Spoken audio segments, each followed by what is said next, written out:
Before the world had order, there was chaos. A swirling darkness without form, without structure, without meaning. From this primordial void, the first gods emerged, ancient, powerful, and terrifying beyond imagination. These first beings were the Titans, massive, godlike creatures who ruled the early universe with absolute power. Their king was Cronus, cunning, ruthless, and consumed by a single fear that would one day destroy him. A prophecy had been spoken. It was declared that one of Cronus's own children would rise against him, overthrow him, and seize his throne. Cronus refused to accept this fate, and so he devised a solution as simple as it was monstrous.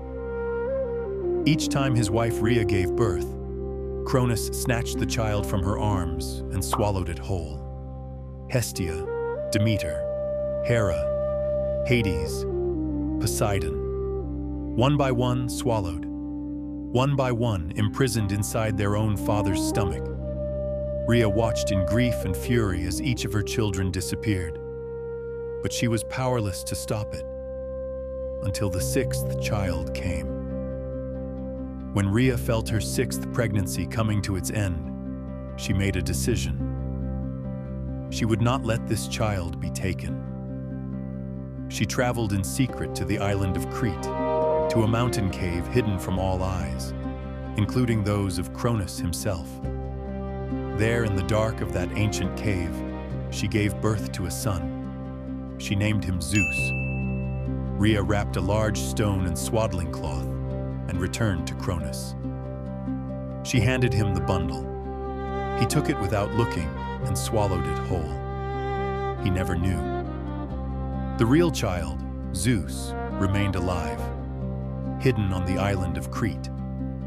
The infant Zeus was raised in the mountain cave by divine nymphs called the Meliae. He was fed honey by the nymph Melissa and nursed on the milk of a sacred goat named Amalthea. Whenever the baby cried, which might alert Cronus, a group of warriors called the Curetes would clash their shields together with tremendous noise to drown out the sound. Zeus was kept completely secret, protected, growing stronger every day. Years passed, decades passed.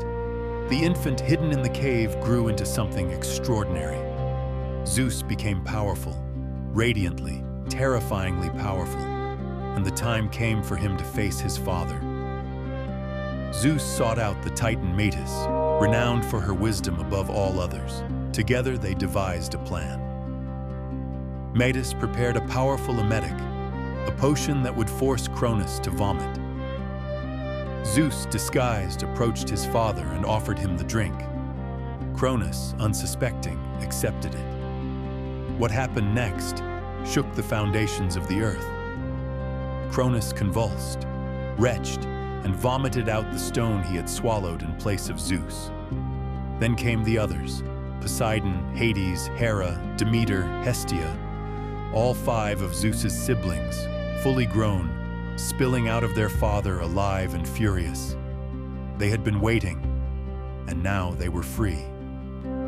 The Great War began almost immediately. Zeus and his siblings, the Olympians, declared war against Cronus and the Titans.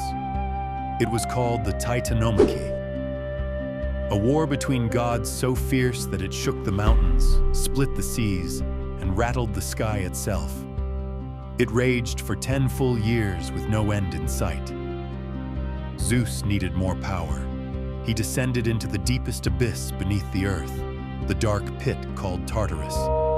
And there he found the Cyclopes and the Hecatonchires, monstrous beings that Cronus had imprisoned long ago. Zeus freed them. In return, the Cyclopes gave him 3 gifts that would change the war forever.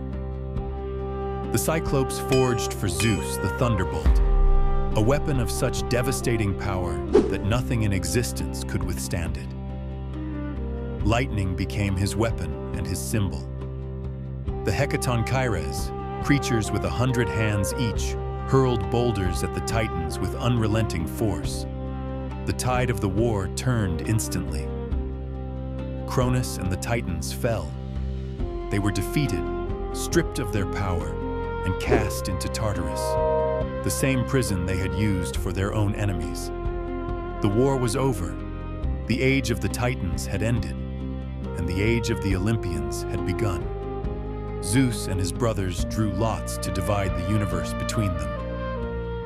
Poseidon received dominion over the seas and all the waters of the earth.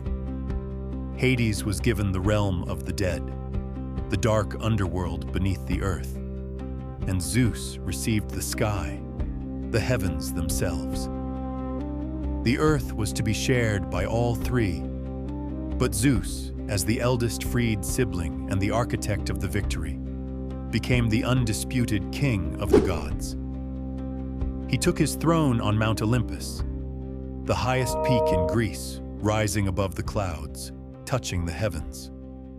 Around him gathered the 12 Olympians, the greatest gods of the Greek pantheon.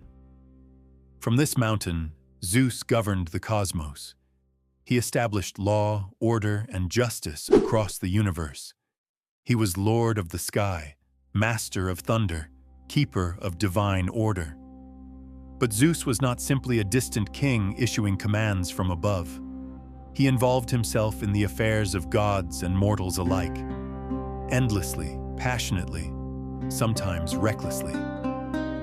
He took many partners, divine and mortal, and fathered an extraordinary number of children who would go on to become some of mythology's most celebrated figures. Apollo, god of the sun and music. Artemis, goddess of the hunt and the moon. Hermes, the winged messenger of the gods. Athena, goddess of wisdom and war strategy, born fully armored directly from Zeus's own head. Dionysus, god of wine and ecstasy. Perseus, the hero who slew Medusa. Hercules, the greatest of all Greek heroes. The children of Zeus shaped the mythology of an entire civilization. Zeus was far from perfect. He was proud, sometimes cruel, frequently jealous, and capable of breathtaking rage. He punished those who defied divine law with swift and often terrible force. He chained Prometheus to a rock for eternity for giving fire to humanity. He buried entire civilizations under floods. He struck down mortals with lightning who dared to offend the gods. He was power itself, magnificent, devastating, and deeply flawed. And yet he was also just. He presided over the divine council on Olympus with genuine authority. He protected the weak from the powerful. He upheld the sacred laws of hospitality, Xenia, which guaranteed safety to guests and strangers. He punished kings who abused their people and gods who overstepped their bounds. He was contradictory in the way that only a truly great mythological figure can be.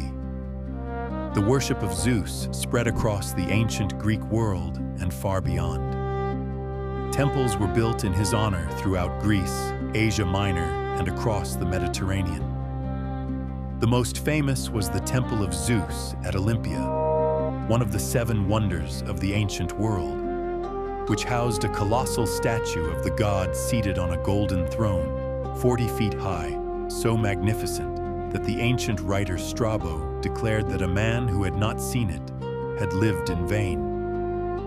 The Olympic Games themselves were held in honor of Zeus, a tradition begun in 776 BC that gathered athletes from across the Greek world to compete at Olympia every 4 years. The Games were considered so sacred that wars between city-states were paused to allow athletes safe passage.